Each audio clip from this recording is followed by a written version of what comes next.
Okay, so I gave you number 8. That was a gimme. Notice that you have to do the evens, and I gave you one.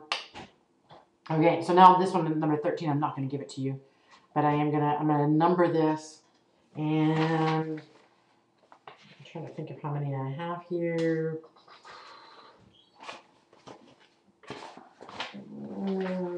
Oops, my page is there. Okay, that's gonna be 4. I'm gonna have 4 here, so I'm gonna number these out. 1. There's 1. There's 2. There's 3, and there's 4.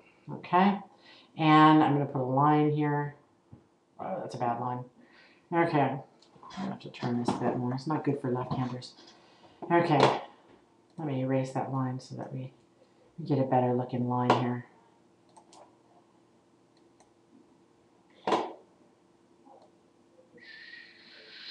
Okay. Oh, terrible. Oh well. Anyway. Okay, so here we go. Number 1, 2, 3, 4. Remember, 4 is going to be my conclusion. So I'm going to say it's obvious that the judge committed the murder, given that either the butler or the judge did it. Since the butler was passionately in love with the victim, it was not she who committed the murder. Okay. So logically, if I look at this, the place that I want to start is probably the first sentence in C, if everything else supports that or gives reasons for that. So let me try that. It is obvious that the judge committed the murder. Why? Either the butler or the judge did it. The butler was passionately in love with the victim, so she was not the one who committed the murder. So it sure looks like I can say here, the judge, and again, it foiled me. Okay. I say the judge, well, you can see, it's spelled wrong. D, G. The judge committed blah, blah, blah, the murder. Okay? How do I know? Now I ask myself the question, how do I know that the judge committed the murder? Well, I know one thing, and I know that I have a sub-conclusion in here. And if the judge committed the murder, I need something here. And I know that from here, either the butler or the judge committed the murder. So I'm going to say here, either the judge or the butler. But I also know something else. I know something about this. In here I have a premise, see, since. I know what? I know here the butler, and I'm going to put not. And actually I can show you a little trick here. I can say, to make this easier, this means not, there's a little tilde, and it's not the butler. The butler didn't do it. And you can write it out. How do I know that the butler didn't do it? I get a clue in here. And remember, I don't have to agree with this. All I have to do is sketch out the argument the way it is.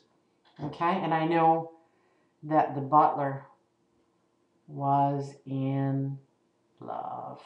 So I know he didn't do it. Well, I don't know that, but that's the argument here. Okay? So I have number 2.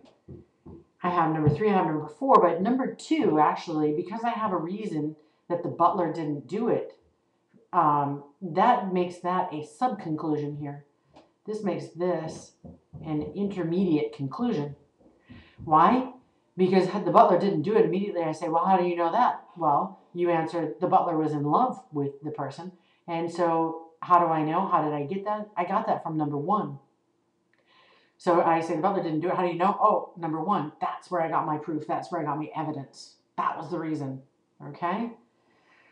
So I know something else. I know either the judge did it or the butler, but I know that it wasn't the butler.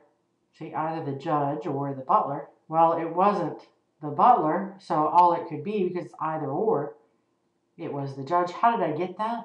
I got that from number 2, and I got that from number 3. So if I were going to diagram this, This one would be different. This one would be a conjoint reason.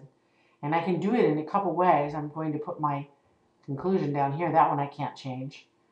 But I can tell you that how did I get my answer? I got my answer from 2 and 3. And are they independent reasons? No. Because either the judge or the butler doesn't let me know that the judge committed the murder. Either the judge or the butler and not the butler gets me down to number 4. So this becomes a conjoint reason.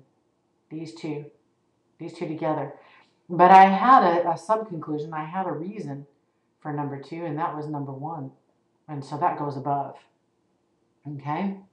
Now, for your homework, some of you have already done the paint and you've sketched it all out, and I think it would be great if you did it because they're pretty easy. They're really not very complicated. But if you, in your homework, were to do this, 1, 2, 3, 4, like this, you know, stating where you got it, where you got the reasons, and then sketching a little diagram like that, that would be perfect. Now, I don't want technology to be an issue. If you don't get it, then, you know, half a point, whatever. And no big deal, okay? But there you go. It's 2 plus 3 because remember, this doesn't get me here and this doesn't get me here, but these two together, this plus this, and I can do plus or I can do the conjoint reason, okay? So another one, I'm going to stop this one.